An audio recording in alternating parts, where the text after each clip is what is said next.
Hey folks, welcome to Ridge Riders TV. Today I'm going to give you my opinion of the Scrambler XP 1000S. So I'll start by saying I don't want to give you a complete overview with all the different specs. There's a lot of information out there.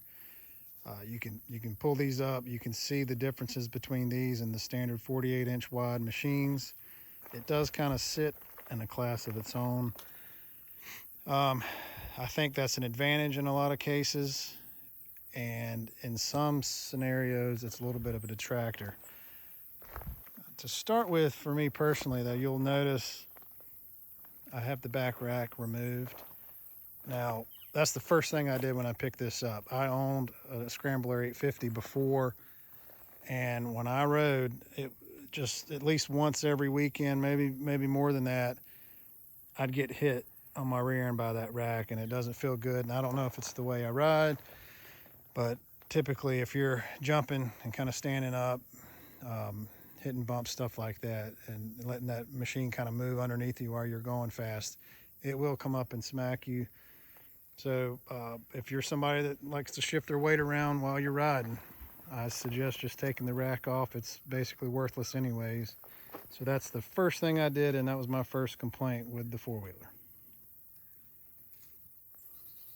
So next up, and this is another personal thing, is the painted bumper. I liked my Can-Am Outlander XXC. It had a powder-coated bumper, and the last couple years we've been riding a lot with the boys on their Razor 200s. On the really steep stuff, it was common for those little Razor 200s to not make it up the hill, so we would get behind them and push. Well, with the Outlander XXC, you could barely see a mark after pushing those machines up a hill if they needed it. Well, this is the result of one time where it dented it, knocked the paint off, and I already have a brand new one sitting in a box. I just need to put it on, but I know that's minor, but compared to the XXC Outlander I had, I didn't have to worry about it. All right, you'll notice this being more of a sport type quad. You have less plastics or whatnot. I'm not going to complain about that because I knew what I was buying.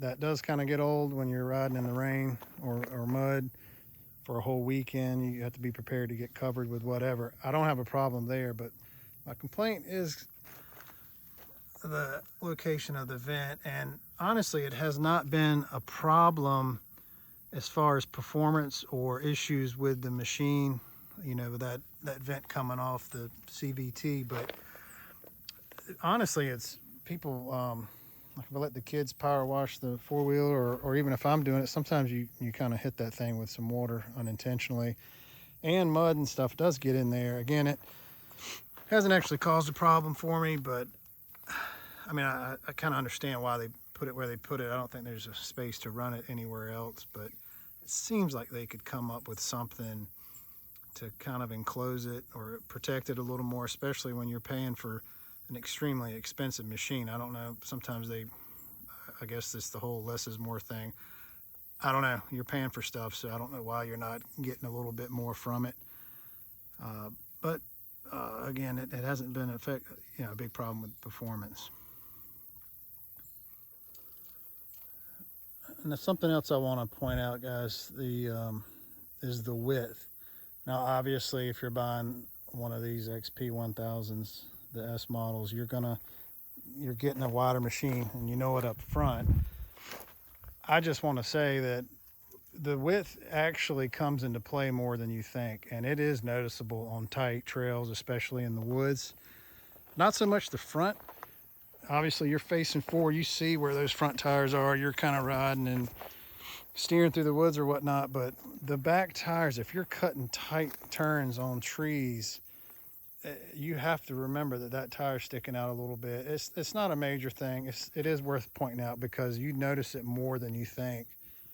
It caught me off guard. I figured, oh, it's just a few inches, wouldn't be a big deal, but it turns out being a bigger deal than you think when you're doing it. Now, open trails and driving, I mean, with this suspension and how wide it sets, I mean, the thing's amazing. So I'm not saying it's a deal breaker by any means. I mean, I bought one and I don't know if I want to get rid of it, but it is something to point out that width comes into play on tight trails. Now, power wise, it's fine.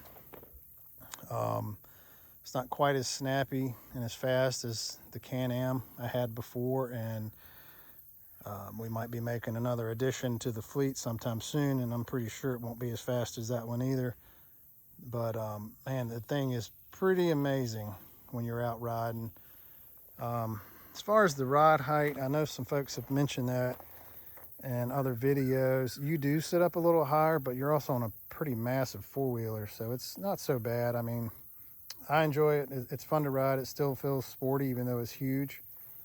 So if you guys get a chance, I'd try to get on one. All right, that pretty much sums it up.